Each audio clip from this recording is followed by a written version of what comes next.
بزرگان دین ایک واقعہ بیان کرتے ہیں کہ دنیا کے اندر اللہ تبارک و تعالی نے اس دنیا کو مسبب الاسباب بنایا ہے۔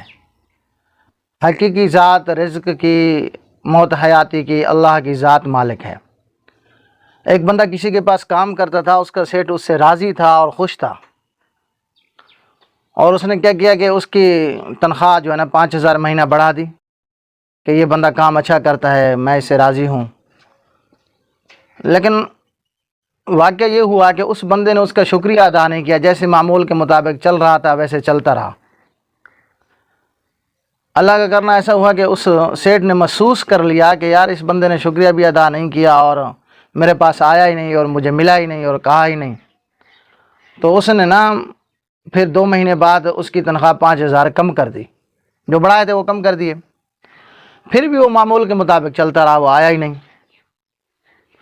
تو اس نے اس کو بلایا اور بلا کر کہا کہ اللہ کے بندے، مجھے تمہاری یہ بات سمجھ میں نہیں آئی کہ جب میں نے تمہاری تنخواہ بڑھائی تھی تمہیں آنا چاہیے تھا اور کہتے کہ مہربانی یا ایسے الفاظ کچھ، لیکن تم نہیں آئے تو اس کی تو خیر ہے، لیکن جب میں نے تمہاری تنخواہ کو کم کیا پھر تو تمہیں ہر حال میں آنا چاہیے تھا۔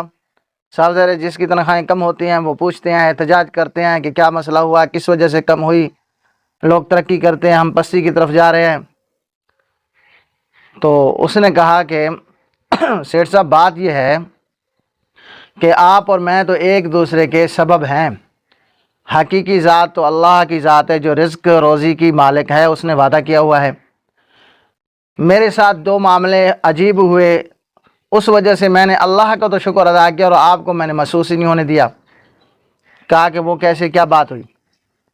کہا کہ جب آپ نے میری تنخواہ جس دن بڑھائی تھی اس دن اللہ رب العالمین نے مجھے گھر میں بیٹا عطا فرمایا، بچہ پیدا ہوا تو آپ نے تنخواہ بڑھا دی۔ میں نے کہا اللہ نے بیٹا دیا ہے تو رزق بھی ساتھ دے دیا، اس کا 5,000 مہینہ بڑھ گیا،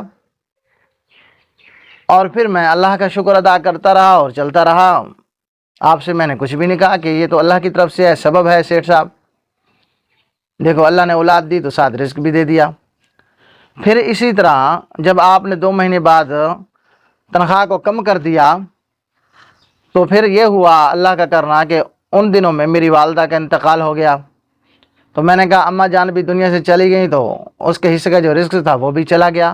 پھر بھی میں آپ کے پاس نہیں آیا، اللہ کا شکر ادا کرتا رہا کہ یا اللہ تیرا شکر ہے، تو نے اگر اماں کو لے لیا ہے تو اس کا رزق بھی تو نے بند کر دیا۔ تو پہلے جو 5,000 اللہ نے مجھے دیے، آپ نے جو بڑھائے تھے وہ میرے بیٹے کا رزق تھا، جو 5,000 آپ نے کم کیے وہ میری والدہ کا رزق تھا۔ تو اس لیے دینے والی ذات تو حقیقی اللہ کی ذات ہے، ہم تو ایک دوسرے کے سبب بنتے ہیں۔ اور اگر آدمی اسی حقیقت کو سمجھ لے تو پھر انسان کے اندر پریشانی ہی ختم ہو جائے اور پھر وہ اللہ کی طرف رجوع کرنے والا بن جائے کہ بالکل حقیقی ذات اللہ کی ہے کہ اگر وہ کسی کو دنیا میں بھیجتا ہے تو رزق بھی اس کا وہی بھیجتا ہے، اگر وہ کسی کو دنیا سے اٹھاتا ہے تو رزق بھی اس کا وہی بند کرتا ہے۔ تو انسان کے لیے کچھ نہیں کر سکتا سوائے اللہ کی ذات کے۔ اللہ نے تو ہمیں آپ کو ایک دوسرے کے لیے سبب بنا کر استعمال فرمایا ہے۔ اللہ میں سمجھنے کی عمل کی توفیق عطا فرمائے۔